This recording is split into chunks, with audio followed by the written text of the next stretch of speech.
الحمد لله رب العالمين أشهد أن لا إله إلا الله وحده لا شريك له وأشهد أن سيدنا ومولانا محمدا عبده ورسوله أما بعد فأعوذ بالله من الشيطان الرجيم بسم الله الرحمن الرحيم قال رب إني دعوت قومي ليلا ونهارا فلم يزدهم دعائي إلا فرارا وإني كلما دعوتهم لتغفر لهم جعلوا أصابعهم في آذانهم واستغشوا ثيابهم وأصروا واستكبروا استكبارا ثم إني دعوتهم جهارا ثم إني أعلنت لهم وأسررت لهم إسرارا فقلت استغفروا ربكم إنه كان غفارا يرسل السماء عليكم مدرارا ويمددكم بأموال وبنين ويجعل لكم جنات ويجعل لكم أنهارا صدق الله مولانا العلي العظيم۔ سورہ نوح شروع ہوئی تھی۔ ان آیات میں حضرت نوح علیہ السلام کا اللہ کے دربار میں اپنی قوم کے متعلق جو شکایت ہے اس کو اللہ نے نقل فرمایا ہے۔ حضرت نوح علیہ السلام نے بطور شکایت کے اللہ کے دربار میں عرض کیا، قال رب انی دعوت قومی لیلا ونہارا، اے پروردگار میں نے اپنی قوم کو رات اور دن سمجھایا، یعنی رات کو رات نہ سمجھی، دن کو دن نہ سمجھا۔ میری کوشش تھی کہ میں اپنی دعوت کو رات اور دن ان کو پہنچاتا رہوں، لیکن فلم یزدہم دعائی الا فرارا، جتنا میری طرف سے جوش تبلیغ بڑھتا اتنا ان کی طرف سے فرار کہتے ہیں بھاگنے کو، یعنی جتنا میں اپنی تعلیمات کو بڑھاتا اتنا ان کی طرف سے میرے خلاف سختی کا معاملہ ہوتا، اور انجام تو یہ کہ وَإِنِّي كُلَّمَا دَعَوْتُهُمْ لِتَغْفِرَ لَهُمْ، جب میں ان کو بلاتا کہ اللہ تمہاری مغفرت کر دے گا، کوئی بات نہیں، گناہ ہو گیا، تو جَعَلُوا أَصَابِعَهُمْ، یعنی میری شفقت اور ہمدردی تو دور کی بات ہے، ان کی جانب سے نفرت اور بیزاری اس قدر بڑی ہوئی تھی کہ اپنے کانوں میں انگلیاں ٹھوس لیا کرتے تھے۔ جعلوا اصابعہم، اصابع انگلیوں کو کہتے ہیں، فی آذانہم، اپنے کانوں میں، کہ ہمیں نوح کی بات سننی نہ پڑے، حالانکہ وہ ان کا کام یہ تھا کہ وہ یہ سمجھا رہے تھے کہ دیکھو اللہ سے معافی مانگ لو، اللہ معاف کر دے گا۔ واستغشوا ثیابہم، کان تو کان میں انگلی ڈالتے تھے کہ میری بات سننے میں نہ آئے، ان کو میرا چہرہ بھی دیکھنا پسند نہیں تھا، اپنی آنکھوں پر وہ کپڑے لپیٹ لیا کرتے تھے۔ وَأَصَرُّوا، اور ساتھ میں اصرار کیا کرتے تھے، وَاسْتَكْبَرُوا اسْتِكْبَارًا، اور غایت درجے کا تکبر کیا۔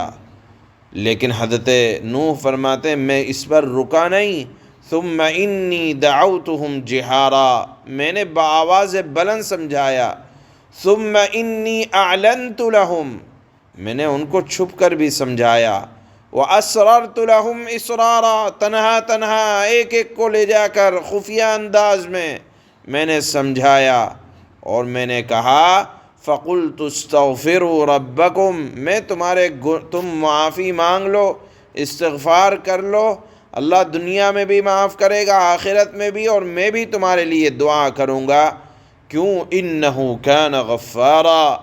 اللہ انتہائی غفور الرحیم ہے۔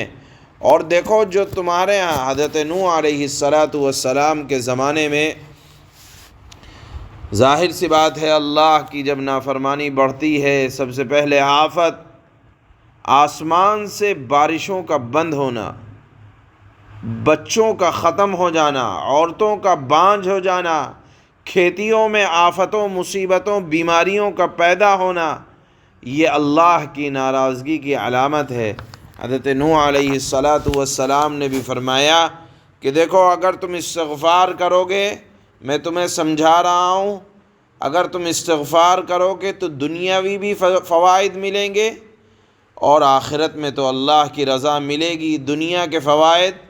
کہ اللہ قحط کو ختم کرے گا، عورتیں بانجھ ہوئی چلی جا رہی ہیں وہ ختم فرما دیں گے، کھیت اور باغ یہ ختم ہو رہے ہیں، اللہ ان کے پھلوں میں برکت دیں گے۔ اس آیت کے تحت ایک واقعہ حضرت حسن بصری رحمہ اللہ کا لکھا ہے، مختلف کتابوں کے اندر، تفسیر حقانی وغیرہ کے اندر یہ مضمون لکھا ہے کہ ایک آدمی حضرت حسن بصری کی مجلس میں آئے اور انہوں نے آ کر کہا کہ حضرت قحط بہت پڑا ہوا ہے، کھانے پینے کی چیزیں بھی ختم ہو رہی ہیں، پانی نہیں ہے زمین کے اندر۔ انہوں نے کہا کہ استغفار کرو۔ دوسرے آدمی تشریف لائے، انہوں نے کہا کہ حضرت فقر و فاقے کا بہت سایہ ہے اور غربت کا عالم بہت زیادہ ہے، آپ نے ان کو بھی یہی فرمایا کہ استغفار کرو۔ پھر تیسرا آدمی آیا، اس نے کہا کہ حضرت میرے لڑکا نہیں ہوتا، اولاد نہیں ہوتی، خاندان کیسے چلے گا؟ آپ میرے حق میں دعا کریں کہ اللہ پاک مجھے اولاد لڑکے کی شکل میں عطا فرما دیں۔ پھر چوتھا آدمی آیا، اس نے کہا کہ حضرت کھیتی باڑی نہیں کام آتی اور اس کے اندر پیداوار میں اضافہ نہیں ہو رہا ہے، آپ مجھ کو عمل بتا دیں کہ میری کھیتی باڑی کے اندر اضافہ ہو جائے۔ حضرت نے فرمایا، حضرت حسن بصری رحمہ اللہ نے، کہ استغفار کرو۔ مجلس والوں نے پوچھا کہ حضرت سب نے اپنے اپنے الگ الگ مقاصد رکھے، ہر ایک کا مطلب الگ تھا اور آپ نے سب کو ایک ہی دوا بتلا دی؟ یعنی آپ کو علاج بتلانا تھا، آپ کو عمل بتلانا تھا، الگ الگ بتا دے کہ کسی کے ہاں اولاد نہیں ہو رہی، کسی کے ہاں کسی نے قحط کی شکایت کی، کسی نے مال و دولت کی کمی کی شکایت کی، کسی نے کھیتی باڑی کی شکایت کی، اور آپ ہیں کہ سب کو ایک ہی لاٹھی سے ایک ہی چیز بتائے جا رہے ہیں۔ انہوں نے کہا کہ میں یہ اپنی طرف سے نہیں بتلا رہا، بلکہ قرآن کریم کی آیت نہیں پڑھتے، فَقُلْتُ اسْتَغْفِرُوا رَبَّكُمْ إِنَّهُ كَانَ غَفَّارًا يُرْسِلِ السَّمَاءَ عَلَيْكُمْ مِدْرَارًا وَيُمْدِدْكُمْ بِأَمْوَالٍ وَبَنِينَ وَيَجْعَلْ لَكُمْ جَنَّاتٍ وَيَجْعَلْ لَكُمْ أَنْهَارًا، کہ اللہ نے قرآن میں استغفار کے 4 دنیاوی فوائد بیان فرمائے ہیں۔ اس میں سے پہلا فائدہ ہی یہ ہے کہ اللہ قحط سالی کو ختم کریں گے، استغفار کی برکت سے بارشوں کا نزول ہوگا، استغفار کی برکت سے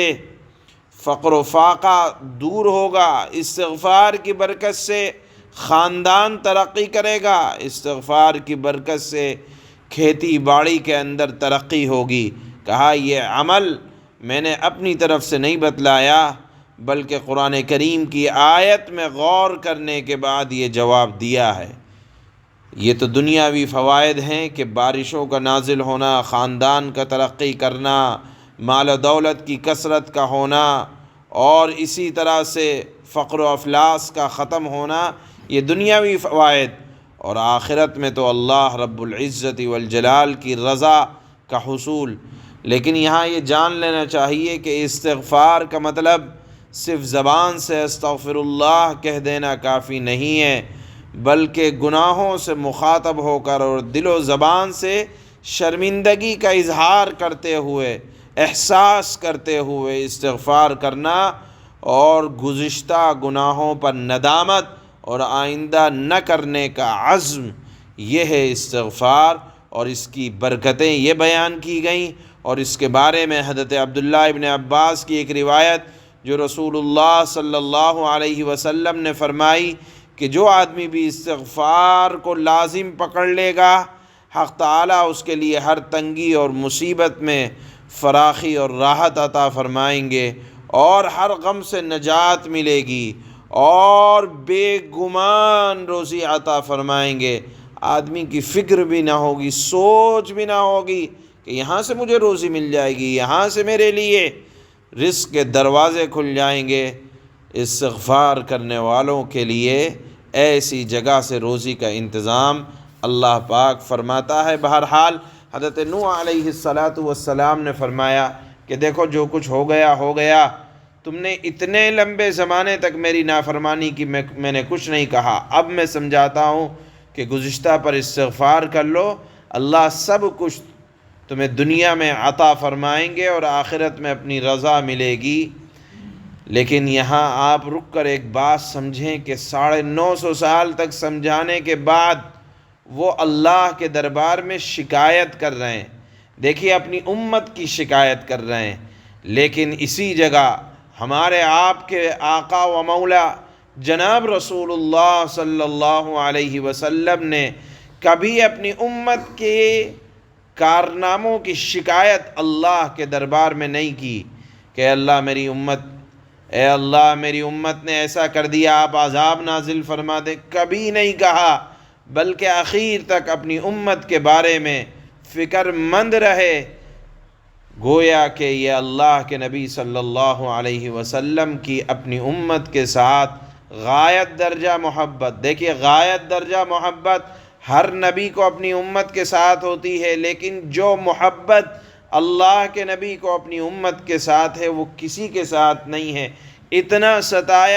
ستایا مکہ والوں نے، طائف والوں نے، لیکن کبھی یہ نہیں کہا کہ اللہ پتھروں کی بارش ہو جائے، کبھی یہ نہیں کہا کہ زمین پھٹے اور یہ تباہ ہو جائیں، بلکہ فرمایا کہ اگر یہ نہیں باز آ رہے ہیں تو ان کی اولادوں کو میں دیکھ رہا ہوں کہ وہ دین کے خادم بن کر دین کی خدمت کر رہے ہیں۔ یہ اللہ کے نبی صلی اللہ علیہ وسلم کی دعاؤں کا اثر ہے کہ ہم اور آپ باقی ہیں، ورنہ آپ پڑھیں گزشتہ